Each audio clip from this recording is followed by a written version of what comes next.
President Kumaratunga had been advocating peace well before she got into power, and when she came into power she did try to establish some agreement with the LTTE.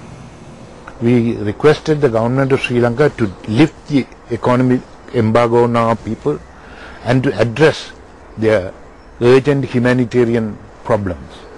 But the Sri Lanka government insisted that they should start talks on the core issues, on the fundamental problems of the ethnic question. So there was differences of opinion. We tried to talk with the Tigers for 8 months. There was a truce and we were talking with them. We lifted all the economic blockades which were put in by the last government, and they are still lifted. And they broke the truce and started fighting again for no known reason yet.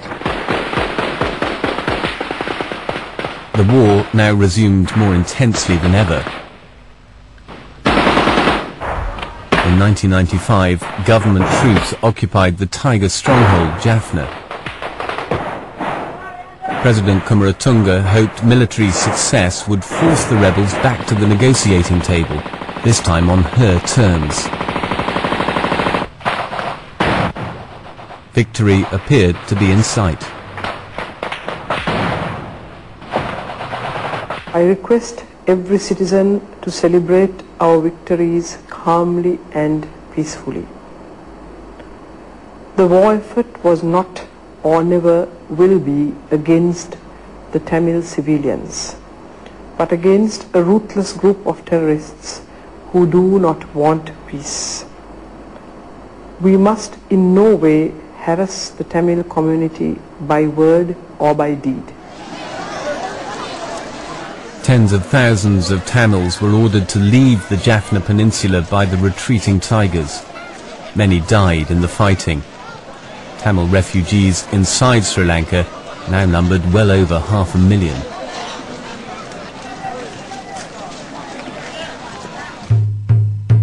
The Tigers struck back. One of the worst attacks, the bombing of the central bank in Colombo. 91 people died.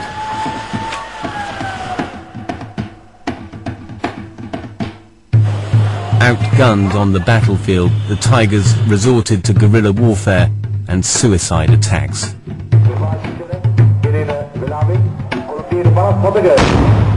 Like her mother, President Kumaratunga was also targeted. She survived, but lost an eye. The Tigers also struck at the economy. An attack on Colombo Airport destroyed half the country's airline fleet. Tourism slumped. The government was finally ready to talk again. So were the Tigers. Heavy casualties meant they were running out of recruits. Outside forces once more played a crucial role. In the aftershock of 9/11, Britain and America finally labelled the LTTE a terrorist organisation. I think what led the LTT into accepting that they need to negotiate was 9/11 and the subsequent war on terror. And they felt that if this war of terror was extended, that they would themselves be caught up in it. Long isolated from the outside world, the Tigers now realised they had to emerge from their hideouts. The rebel leader, Prabhakaran, gave an unprecedented media conference in the middle of the jungle.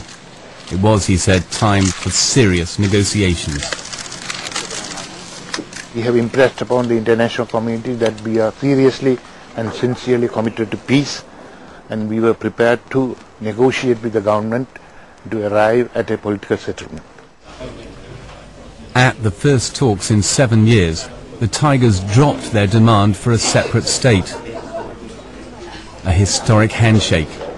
Agreement in principle on a federal state. Power sharing between Sinhalese and Tamils.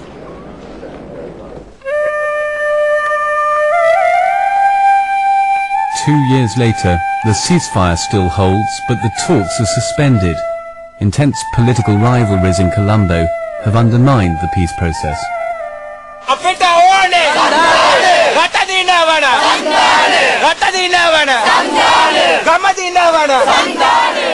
Having called fresh elections, the President strengthened her position by forging an alliance with none other than the JVP.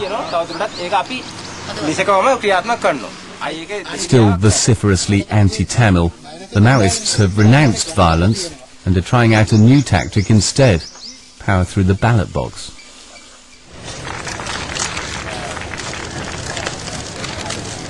The election result gave President Kumaratunga the chance to pick the Prime Minister she wanted.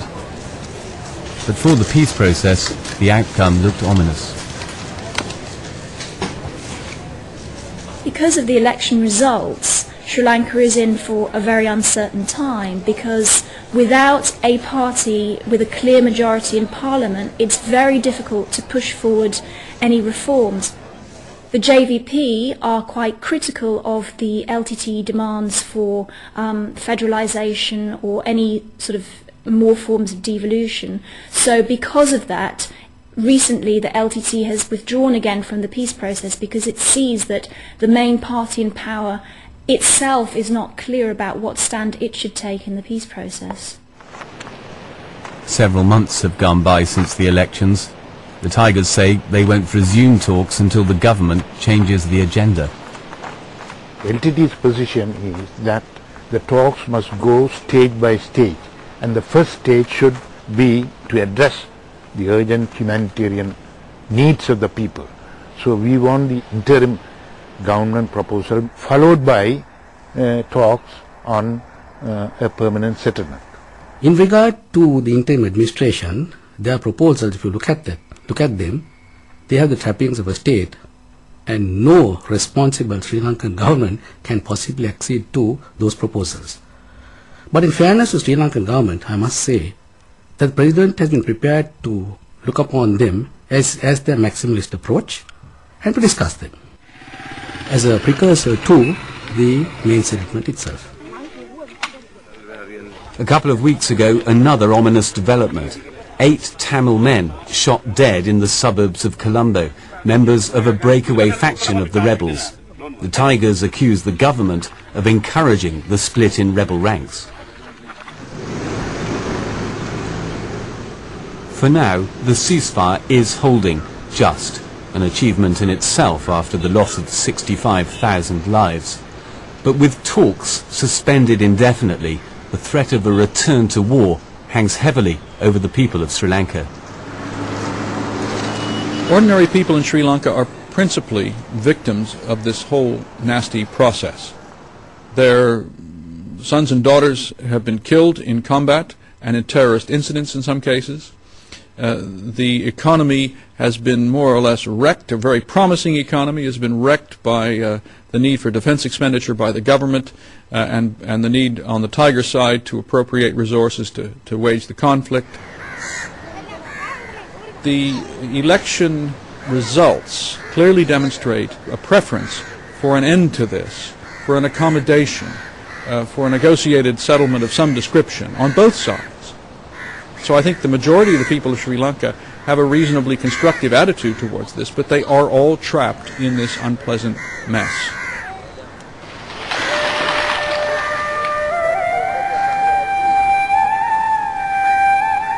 Sri Lanka needs peace. Sri Lanka wants peace. Both the Tigers and the government accept a military solution is impossible. Any negotiations are bound to be fraught with difficulties. But unless the island's political leaders can put aside their prejudices and their power struggles, they run the risk of condemning their people to a conflict without end.